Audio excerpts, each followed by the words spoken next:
Buenos días. Qué gusto verlos. ¿Cómo están? Qué bueno, ¿no? Y ahora no sentimos tanto frío. Fue una semana inesperada, una semana realmente loca, ¿no? Cuando llegó la nieve, qué bonito, nos divertíamos, se fue la luz, la energía. Oh, wow, nuestra casa se puso en 46 un día, fue realmente increíble. Pero Dios ahí nos ha cuidado. Vamos a orar, vamos a pedir a Dios que nos acompañe. Padre que estás en los cielos, te damos gracias por este día, Señor. Qué lindo poder estar aquí, deseosos de aprender de tu palabra, deseosos de escucharte.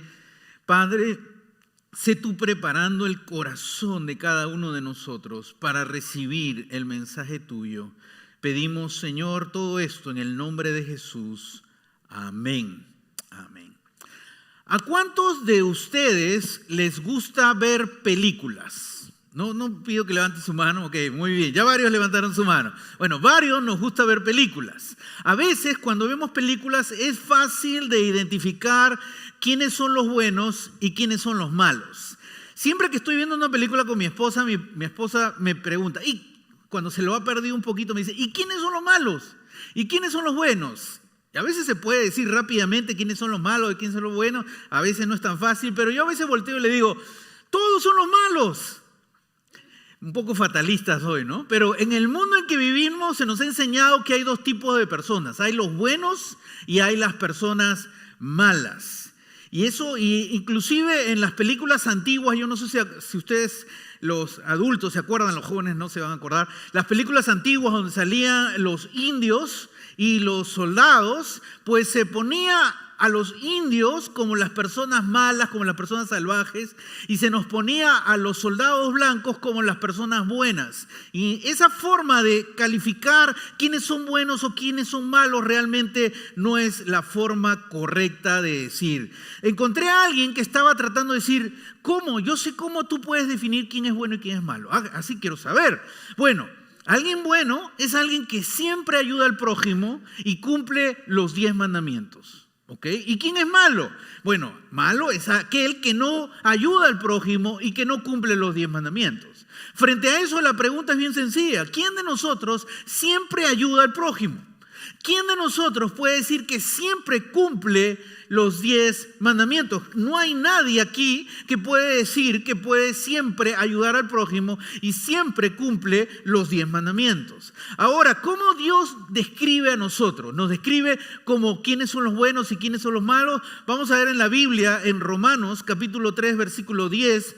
Primero dice, no hay un solo justo, ni siquiera uno.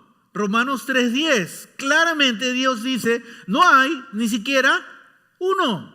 Romanos 3:23 dice lo siguiente, pues todos, y ahí incluye la descripción de toda la humanidad, han pecado y están privados de la gloria de Dios. Con claridad Dios está diciendo que nosotros somos, ¿qué? Pecadores.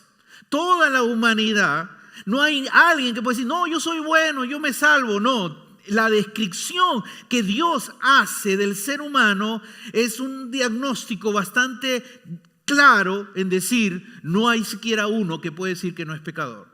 Todos son pecadores. Dios no dice algunos son buenos y algunos son malos. Dios dice todos son pecadores. Frente a eso nosotros nos podemos preguntar, ¿qué puedo hacer para salir de esta situación? ¿Me voy a quedar en esta situación para siempre o qué puedo hacer? Lucas va a contar una historia fascinante. Esta es una historia bien conocida, pero fascina realmente escuchar y saber de esta historia. En esta historia hay gente que supuestamente son los buenos. Y en esta historia hay gente que supuestamente son los malos. ¿Ok? Entonces eso es lo que tenemos en esta historia. Ahora vamos a ver, está basado en el Evangelio de Lucas capítulo 15. Evangelio de Lucas capítulo 15. Vamos a ver el versículo 1. Lucas capítulo 15, versículo 1. Y mira lo que dice. Muchos recaudadores de impuestos y pecadores se acercaban a Jesús para oírlo. Y ahí empieza una descripción de un grupo de personas. ¿Quiénes están ahí? Recaudadores de impuestos y pecadores. Nadie ve con buenos ojos a un recaudador de impuestos. Pero en esa época era algo más serio. Porque el recaudador de impuestos era un judío que cobraba a otro judío el impuesto para dárselo al emperador romano. Y no solo eso, sino que les robaba, les sacaba más dinero, así que eran vistos como traicioneros, como inmorales. Por eso quiero que notes que ponen ahí recaudadores de impuestos y pecadores. Porque era el peor pecado de esa época, era ser recaudador de impuestos. Así que esos era la gente que era vista como los malos de la época, los malos de la sociedad. Lo peor de lo peor eran ellos. Pero lo curioso es lo que nos dice Lucas. Lucas dice que esta gente se acercaban a Jesús para oírlo. Ellos tenían un deseo de aprender lo que Dios quería decir, lo que Jesús quería decir, y se acercaban a ellos. Ahí me sale una pregunta y me hago la siguiente pregunta. La gente que practica los peores pecados, ¿se acerca a nosotros para escucharnos? Es algo interesante. Pero sigue Lucas narrando esta historia y vamos a ver ahora el versículo 2 y ahí aparece el otro grupo de personas. Y dice, de modo que ahora los fariseos y los maestros de la ley se pusieron a murmurar, este hombre recibe a los pecadores y come con ellos. Y ahora el segundo grupo que aparece aquí son los fariseos y los maestros de la ley. ¿Quiénes son? Los religiosos de aquella época. ¿Y cómo eran vistos ellos? Eran vistos como la gente, los buenos. Eso eran vistos ellos. Y ellos, los supuestos buenos, ¿qué estaban haciendo ahí? Estaban murmurando contra Jesús. Este hombre recibe a los pecadores y come con ellos. Ya esta gente había murmurado contra los discípulos. En Lucas capítulo 5 le dijeron a los discípulos, ¿por qué ustedes comen y beben con los pecadores? Ahora su atrevimiento es murmurar y criticar a Jesús porque está él cerca de los pecadores. ¿Qué era lo que les molestaba a esta gente, los supuestos buenos de Jesús?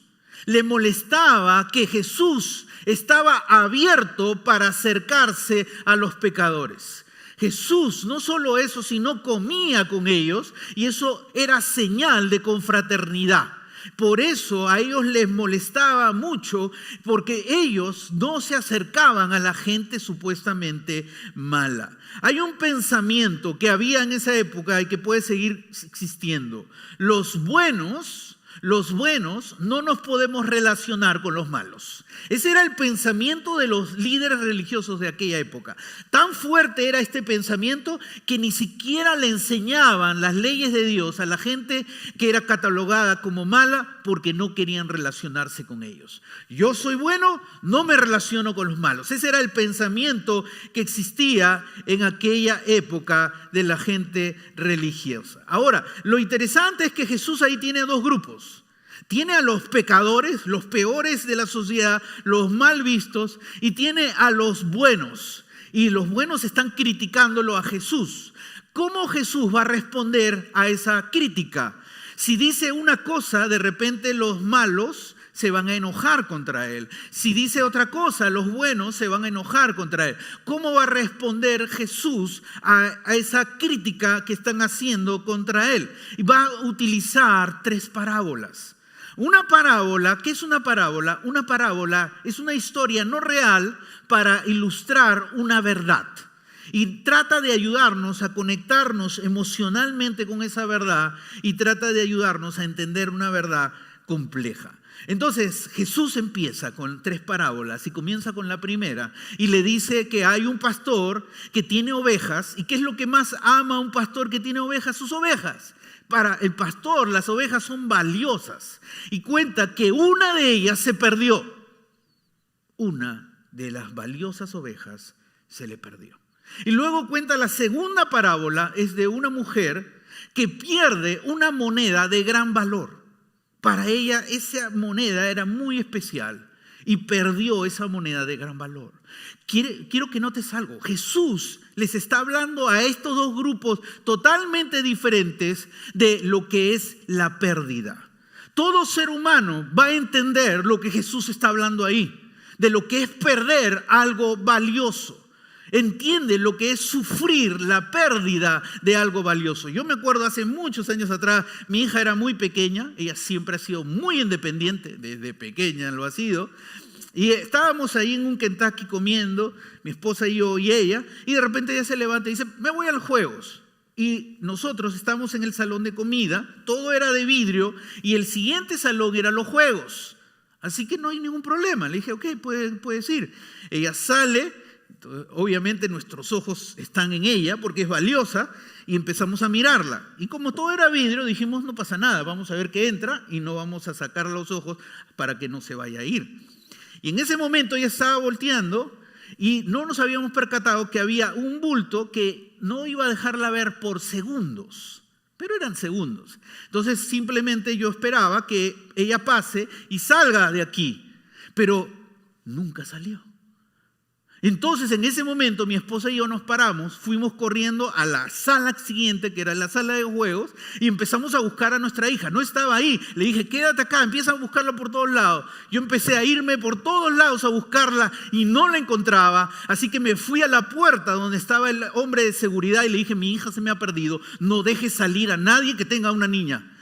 Ya sabes cómo uno se pone cuando es un papá que se le pierde su hija. Y en ese momento, eso para mí era como una hora, pero eso era solo un poco tiempo, volteo y en eso veo que un trabajador del Kentucky venía con mi hija. Mi hija había dicho que quería irse a los juegos, pero que estaban en el otro lado, más lejos, y había subido las escaleras, se había bajado y se había ido al otro lado. Y no sabemos cómo se nos perdió en ese momento. Pero cuando la vi, lo valioso, ¿no? Mi hija, corrí hacia ella, la abracé, la besé y dije, por fin. Y después vino mi esposa y nos alegramos de poder ver a nuestra hija. Ahora imagínate, el pastor que había perdido su oveja, encontró su oveja perdida, la encontró y dice que el pastor hizo un fiestón, porque esa es la alegría de encontrar algo que habías perdido, algo valioso. La mujer había perdido la moneda valiosa y se puso ahí a hacer todo lo posible hasta que lo encontró, y cuando lo encontró salió y le dijo a sus amigas, encontré la moneda, y todas se alegraron con ella porque encontraron algo sumamente valioso. ¿Qué haces cuando pierdes algo valioso? Lo buscas, ¿no es cierto? Lo buscas con esmero, porque es algo valioso, algo que tiene un gran valor. Y eso es lo que pasó con el pastor, buscó a su oveja perdida. Eso pasó con la mujer, buscó la moneda valiosa hasta que lo encontró. Y eso es lo que Jesús les estaba enseñando a estos dos grupos cuando les contaba esta parábola, que así es Dios. Cada persona tiene gran valor para Dios y los busca con su gran amor. Cada persona en el mundo tiene un valor grande para Dios. Y por eso Dios está buscando a cada persona, especialmente aquellos que se alejan de Él, aquellos que se van y practican pecados diferentes. Dios quiere encontrarlos. Para Dios ellos son valiosos y Dios está haciendo todo para encontrar a los que se han perdido. Ahora Jesús le cuenta la tercera parábola. Esta parábola es una parábola muy conocida, la parábola del hijo pródigo. Y esta historia quizá tú ya la sabes. Y en esta historia está un papá con dos hijos, el hijo mayor y el hijo menor. ¿Cuántos de aquí son el hijo mayor? Ok, muy bien. Generalmente nosotros que somos los hijos mayores somos los buenos, ¿no? Somos los que damos el ejemplo, cuidamos generalmente. ¿Y cómo son los hijos menores? Hoy son los que traen los problemas. No, bueno, a veces es así, a veces no es así. Pero en esta historia, el hijo menor realmente era el malo de la película. El hijo menor realmente hizo cosas muy dolorosas a su padre.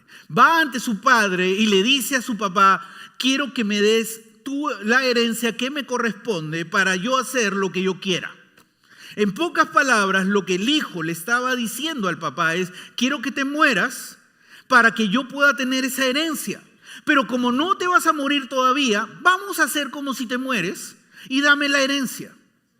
Tremenda situación que está pasando en esta historia. Así que lo que está haciendo realmente era algo que iba a traer profundo dolor a su padre. Y este hijo, obviamente, cuando, imagínate a la gente escuchando a Jesús contando esta historia, tanto la gente que era catalogada como mala, como la gente buena, los no religiosos como los religiosos, dijeron: wow, qué terrible hijo, ese es un hijo malagradecido, ese es un hijo que realmente merece castigo, ¿no? Probablemente eso era lo que había en la mente de estos religiosos. Pero, ¿qué hizo el padre? Lo que les sorprendió a estos hombres que escuchaban la historia es la historia, cómo continúa. Porque el padre le dice al hijo: ok, hijo, lo haremos. Te daré lo que me estás pidiendo. Y el hijo recibe la herencia y luego se va y malgasta. Y quiero que notes algo: el padre no impide que el hijo se vaya. Dios no va a impedir que tú te alejes de él. Si tú deseas hacerlo, Dios no lo va a impedir. Como el padre no impidió que el hijo menor se vaya. Fue la decisión de él de irse de la casa y dejar a su familia. Y luego el hijo hace algo tonto, establece un estilo de vida que no lo va a poder mantener por mucho tiempo y empieza a caer en desgracia. Y empieza a desperdiciar todo su dinero y empieza a morirse de hambre. Entonces encuentra un trabajo como cuidando cerdos. Y en ese momento era tanta la desgracia de él que empieza a anhelar comerse la comida de los cerdos. Tanto había caído que anhela comer la comida de los cerdos y nadie se lo daba. Cuando la gente escuchaba eso, probablemente decía: bien merecido, ¿quién tiene lo que merece? ¿No? Porque en el pensamiento de la gente es: tienes lo que mereces, los malos tienen lo que merecen. Y entonces probablemente la gente decía: sí, ese hijo malagradecido tiene lo que merece. Y probablemente ahí podría terminar la historia y ser una gran historia para que los papás le podamos contar a los hijos: si tú nos tratas mal, ¿cómo te va a ir en la tierra? Pero la historia no termina ahí, ¿no es cierto? La historia continúa. Lucas capítulo 15, versículo 17 dice así: mira, ¿qué hizo el hijo? Por fin recapacitó y se dijo: ¿cuántos jornaleros de mi padre tienen comida de sobra y yo aquí me muero de hambre?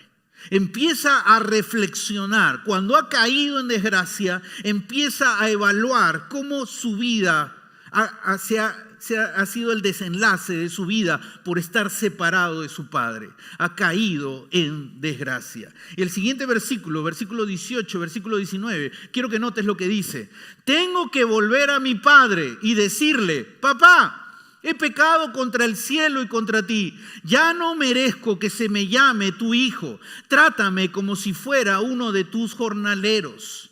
Y aquí toma una decisión él. La primera decisión que toma es regresar donde su padre. Él estaba lejos y ahora toma la decisión de volver y de regresar. Pero quiero que notes que él prepara palabras para su padre y decirle: papá, he pecado contra el cielo, he pecado contra Dios y contra ti. Él está reconociendo ahora que lo que él hizo fue pecado. Lo que hizo fue algo totalmente incorrecto contra Dios y contra su padre. Y quiero que notes lo tercero. Ya no merezco. ¿Te acuerdas el pensamiento? Tengo lo que merezco, los malos tenemos lo que merecemos. Y mira lo que dice el hijo. Ya no merezco que se me llame tu hijo. Papá, estoy aquí, pero ya no me trates como tu hijo. Trátame como si fuera uno de tus jornaleros. Realmente este hijo ya estaba arrepentido por lo que había hecho. Y dice, yo no merezco ser tu hijo, papá. Trátame aunque sea como un trabajador tuyo, pero déjame regresar a la casa. Y eso es lo que está haciendo en este momento. Y en el pensamiento de la gente es, tienes lo que mereces. Los malos tienen lo que merecen. Y el mismo hijo menor está pensando eso. Yo he hecho algo malo y merezco ya no ser hijo. Merezco ser tratado como un jornalero. He perdido ya el ser como hijo. No merezco eso. Y ese es el pensamiento que él tiene. Pero Jesús continúa la historia. En Lucas 15, versículo 20, ahora vamos a ver. Y dice, así que emprendió el viaje. El hijo no se quedó en intención, sino que decidió caminar de regreso hacia el Padre. Y se fue hacia su Padre. Y eso es lo que Dios anhela y espera de la gente. Espera que la gente no solamente se quede en intención, sino que decidan dar pasos de regreso hacia el Padre que los espera. Mira el siguiente versículo, Lucas 15, 20. Ve. Todavía estaba de lejos cuando su padre lo vio y ¿Cómo lo llenarías esta parte?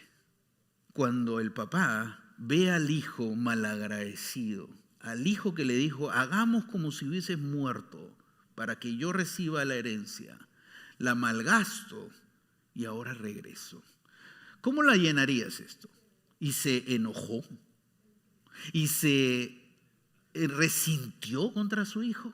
Veamos qué dijo el versículo. Todavía estaba lejos cuando su padre lo vio y se compadeció de él y salió corriendo a su encuentro, lo abrazó y lo besó. Su padre lo ve lo valioso que es su hijo que se había perdido, este hijo al que él ama, que él tiene como algo de mucho estima, de mucho valor. Ahora por fin lo veo, ya no lo veía. ¿Hace cuánto tiempo que no lo veía? Y ahora lo veo. Y cuando lo ve, se compadece. Esa palabra compadecer es que siente realmente una gran emoción de ver a su hijo, pero no solamente emoción, sino deseo de rescatarlo. Por eso dice, salió corriendo a su encuentro, no esperó que el hijo llegara hacia él. Él sale corriendo hacia su hijo, lo abraza y lo besa, y de esa manera le extiende amor, perdón y restauración a su hijo. Algo que él no merecía, obviamente, pero lo que estaba haciendo el padre era darle lo que no merece.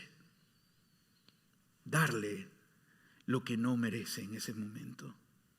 Sabes, con Dios la historia es totalmente diferente. Con Dios tienes lo que no mereces, recibe el gran amor.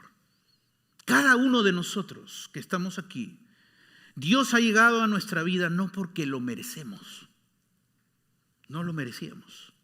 Hemos leído desde el comienzo lo que describía de cómo éramos. Pero esa es la gracia de Dios. Su inmenso amor, Él nos lo da como un regalo. Y cada uno de nosotros tiene la decisión de recibir ese amor grande y maravilloso. Entonces el hijo, frente a ese momento que se siente abrazado por su padre, besado por su padre, recuerda, he preparado palabras para que mi papá entienda que realmente yo estoy arrepentido. Y empieza a decir las palabras, papá, he pecado contra el cielo y contra ti. Y el papá lo detiene y mira lo que pasa en el versículo 22 y 23. Y dice, pero el padre ordenó a sus siervos, pronto, traigan la mejor ropa para vestirlo. Pónganle también un anillo en el dedo y sandalias en los pies. Traigan el ternero más gordo, mátenlo para celebrar un banquete. Y quiero que notes esta palabra, pronto. El papá no dijo, ¿será verdad este arrepentimiento? Mejor vamos a ponerlo en cuarentena, ya que está famosa esa palabra. Vamos a ponerlo ahí en cuarentena a ver si realmente está arrepentido. Y después que nos muestre, realmente lo perdonaré. Dijo, pronto, ahora mismo. Traigan la mejor ropa para vestirlo. Pónganle un anillo en el dedo, sandalia en los pies. Traigan el ternero más gordo porque vamos a celebrar el regreso de mi hijo. Qué tremendo, ¿no? Y así es Dios. Si realmente alguien se arrepiente, Dios no te dice, voy a ponerte en prueba. Dios te perdona en el instante que te acercas a Él. Él te abraza, se acerca a ti y te restaura completamente. Pero la historia no acaba ahí. ¿Recuerdas que el padre tenía 2 hijos? El otro hijo era el hijo mayor. Así que el hijo mayor estaba ahí y empieza a ver el alboroto y conversa con uno de los criados y dice, ¿qué pasa? Tu hermano ha regresado. Oh, probablemente se dijo el hermano mayor. Ahora le voy a decir a mi padre para que éste tenga lo que merece, porque ese es el pensamiento. La gente tiene lo que merece. Pero él no se esperó lo que iba a pasar. Él no se esperó lo que realmente estaba ocurriendo ahí. Y cuando ve lo que está ocurriendo, mira lo que sucede. Lucas 15:28. Indignado, el hermano mayor se negó a entrar, así que su padre salió a suplicarle que lo hiciera. Se indignó. Esa palabra es se enojó profundamente por un acto que para él era un acto de injusticia lo que estaba ocurriendo. No se le estaba dando a su hermano menor el castigo que merecía. Se negó a entrar. No voy a entrar yo a esa fiesta. No voy a entrar a la fiesta de mi hermano. Y mira lo que hace el padre. El padre no solamente ama y perdona al hermano menor. Así que su padre salió a suplicarle que lo hiciera. Su padre con amor empieza a tratar de que su hijo mayor reflexione y entienda que realmente tiene que dejar el enojo.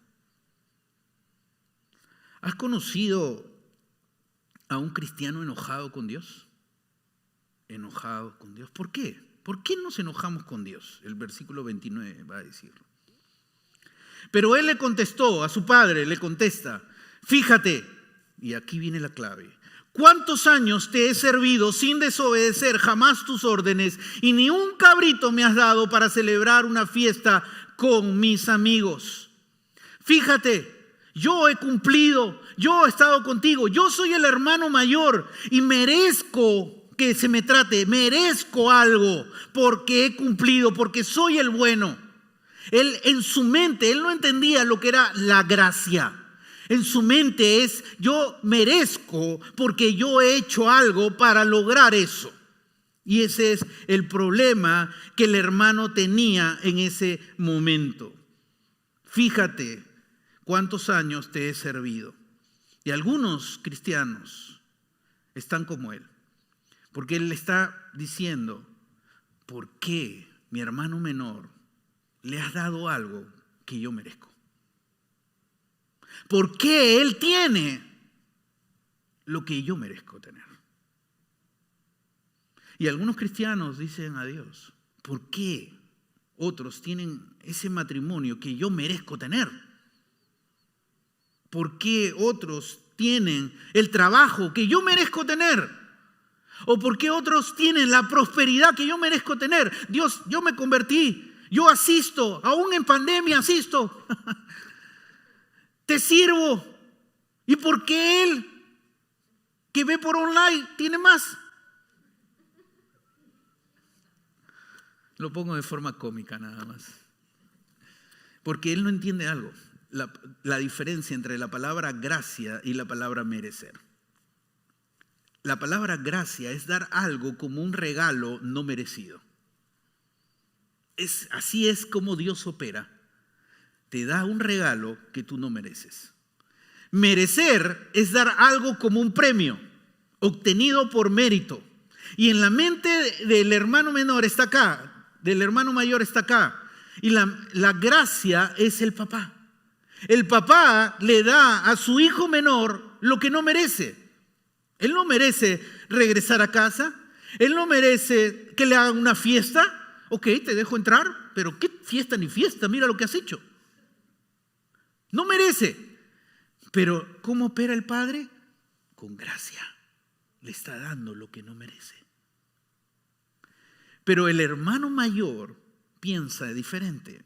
Y tanto los religiosos también. Merecer es dar algo como un premio. Yo soy el bueno y merezco. ¿Por qué él tiene lo que yo merezco? Y ese es el pensamiento que muchos tienen. Y es un pensamiento equivocado. Y el hermano mayor no entendía una palabra. No entendía la palabra gracia, que es como Dios opera en la vida. Y mira lo que sigue diciendo Lucas 15, versículo 31. Hijo mío, le dijo su padre, tú siempre estás conmigo y todo lo que tengo es tuyo. El padre le responde al hijo cuando el hijo está indignado y le dice, ¿por qué le das a él lo que a mí no me has dado? Ni un cabrito me has dado a mí. Yo merezco y a él se lo has dado. Y el padre le responde y le dijo, tú siempre estás conmigo. Ya, yo sé eso, pero ¿por qué eres injusto? ¿Pero por qué le estás dando a él lo que no merece? Hijo, escucha, tú siempre has estado conmigo. ¿Eso no es lo más importante? Tener una relación permanente, cercana entre tú y yo. Aún más, por esa relación tan cercana, todo lo que tengo es tuyo. ¿No te das cuenta? Y así el padre estaba tratando de que el hijo mayor reaccionara. Versículo 32, y le sigue hablando al hijo y le dice, pero teníamos que hacer fiesta y alegrarnos, porque este hermano tuyo, ahora él le dice, tu hermano, tuyo, valioso, estaba muerto. ¿No te das cuenta? Tu hermano tiene un valor grande. Estaba muerto, pero ahora ha vuelto a la vida. Se había perdido. ¡Qué dolor! ¡Qué dolor para el padre cada día! Saber que su hijo está perdido. Pero ya lo hemos encontrado. Como el día que encontré a mi hija y la abracé. Así el Dios abraza a cada persona que regresa a Él. ¿Y qué está haciendo el padre? Le está enseñando al hijo mayor cambiar su forma de tratar a los demás. No trates a los demás porque merecen. Trata a los demás con gracia. Y eso es lo que el padre estaba haciendo en ese momento. La gracia no solo te da lo que no mereces, sino la gracia te da el inmenso amor de Dios. Y eso es lo que recibió el hijo que se había perdido. Cuando regresó a casa, recibió el inmenso amor de su padre, que lo abraza, lo besa y celebra su regreso. ¿Sabes? Así como el padre estaba enseñándole al hijo mayor a tratar a los demás con gracia, Dios nos enseña eso a nosotros. A veces nosotros caemos como el hermano mayor o caemos como los religiosos y pensamos que nosotros somos los buenos. Nosotros estamos acá por gracia, no porque lo merecemos, por pura gracia de Dios. Nosotros no somos mejores que otros. Estamos acá por la misericordia de Dios. En el reino de Dios no se trata de lo que mereces. En el reino de Dios no hay buenos y malos. Dios ha descrito a la humanidad y ha dicho, toda la humanidad, toda, es pecadora. Y por ser pecadora, está separado de Dios, no puede tener comunión con Dios, porque te has alejado de Dios, como el hijo pródigo se alejó de su padre. Pero la segunda consecuencia es más terrible. Estarás separado de Dios por la eternidad. Y Dios no va a impedir que tú te alejes de Él. Pero Dios desea que tú regreses a Él. Porque ¿sabes qué? Dios te da lo que no mereces. La salvación que tenemos no la merecemos. Ni uno de los que está acá la merece. Recibe su inmenso amor. Y hoy, si tú entiendes que Jesús es el Salvador del mundo, has entendido una parte fundamental y te felicito por eso. Mucha gente con la que yo he conversado entiende y dice, Jesús es el Salvador del mundo, pero la pregunta que viene le digo, ¿quieres que sea tu Salvador personal? ¿Quieres que sea el Salvador de tu vida? ¿Qué tengo que perder? Dicen algunos, ¿no? No tienes que perder, tienes que ganar. Vas a recibir la salvación, el perdón y la reconciliación. Y lo único que tienes que hacer es decirle, quiero Jesús, que seas mi Salvador. Perdona mis pecados. ¿Recuerdas lo que hizo el Hijo? Regresó al Padre. Padre, he pecado contra el cielo y contra ti. Tienes que hacerlo y reconocerlo y decirle, Dios, he pecado contra ti. Perdóname. Y Él en el mismo instante lo hará. Te perdonará. Si nunca has aceptado a Jesús como tu Salvador personal, hoy es el día de salvación. Hoy es el día que no debes irte de aquí sin reconocer a Jesús como el Salvador personal de tu vida. Tu Salvador personal. Vamos a orar ahí en el lugar que estás. Cierra tus ojos, por favor.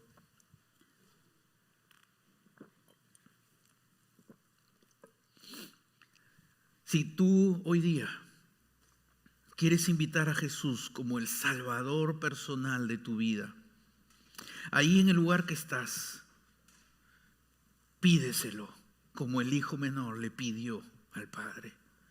Pídele perdón a Dios. Reconoce a Jesús como el Salvador de tu vida. Y si quieres que te ayude, repite estas palabras, pero hazlo con fe. Señor Jesús, hoy pido a que Jesús sea mi Salvador personal. Perdona mis pecados y guíame desde hoy en adelante. Te lo pido con todo mi corazón. Amén. Si hoy has hecho esta oración, has tomado el paso más importante de tu vida. Y quisiera conocerte, quisiera que te acerques a mí al final del servicio, mi esposa o alguien de los líderes de acá. Si estás por YouTube o por Facebook, pon en tus comentarios, hoy hice la oración de entrega a Jesús. Queremos darte unas palabras de consejo nada más. O mándanos un email o un mensaje, la forma que sea. Pero quiero decirles algo y quiero hacerles una pregunta incómoda. ¿Te encuentras enojado con Dios? ¿Te has alejado de Dios porque piensas que Dios no te da lo que mereces y los otros sí lo tienen? Dices, yo merezco. La vida cristiana no se trata de lo que mereces. Y Dios habla a tu corazón como el Padre habló al Hijo mayor. Y la clave está en dejar el enojo. El enojo te va a impedir gozar de su presencia. Hijo, tú has estado conmigo, te lo estás perdiendo. Te vas a perder el gozar de comunión conmigo por ese enojo que tienes. Déjalo. El Padre le enseñó al Hijo algo, al Hijo mayor. Trata a tu hermano con gracia. A ese hermano que hizo lo peor de lo peor, trátalo con gracia.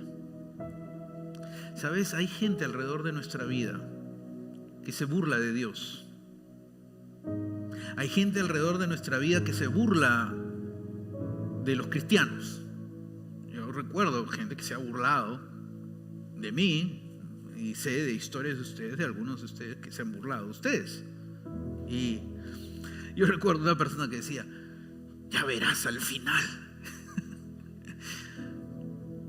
Extiende gracia a esa persona. Extiéndele la gracia de Dios. Llévale el mensaje de la gracia. Preséntale a Jesús. Tú no eres responsable de que esa persona acepte a Jesús, pero tú sí eres responsable de presentar el mensaje de Jesús a las personas que están cerca de ti, aún las que practican pecados escandalosos. Aún esas personas que dices: yo no me acerco a esa persona. Jesús se acercó a ellos. Y eso es lo que Dios nos enseña. Esa gente son valiosos para Dios. Valen. La sangre de Cristo derramada en la cruz fue para ellos, para nosotros. Quiero animarte a que te acerques a alguien en esta semana y le lleves el mensaje de la gracia de Dios. Pero ¿sabes qué? Jesús nos reta a las iglesias, nos reta a nuestra iglesia, a que las puertas de nuestra iglesia no son para los buenos. Las puertas de nuestra iglesia no están abiertas para la gente buena, está abierta para todos los pecadores. Y nosotros estamos acá porque como pecadores reconocimos a Cristo y Él nos perdonó. Y si hay alguien que está viviendo pecados escandalosos, esa persona puede entrar acá. Esa gente que vivía con los peores pecados se acercó a Jesús para escucharlo. Y cuando esa gente llega acá, llega con vergüenza, con dolor, no los señalemos, no los critiquemos. Extendamos sobre ellos la gracia de Dios. Si tú me escuchas y tú no vienes acá porque tienes vergüenza por algo que has hecho en tu vida, yo quiero decirte algo. Las puertas de esta iglesia están abiertas para ti. El amor de Dios quiere llegar a tu vida y debes dejar la vergüenza a un lado. Si te arrepientes, Dios te va a abrazar, perdonar, y acá vas a ser bienvenido. Pongámonos de pie.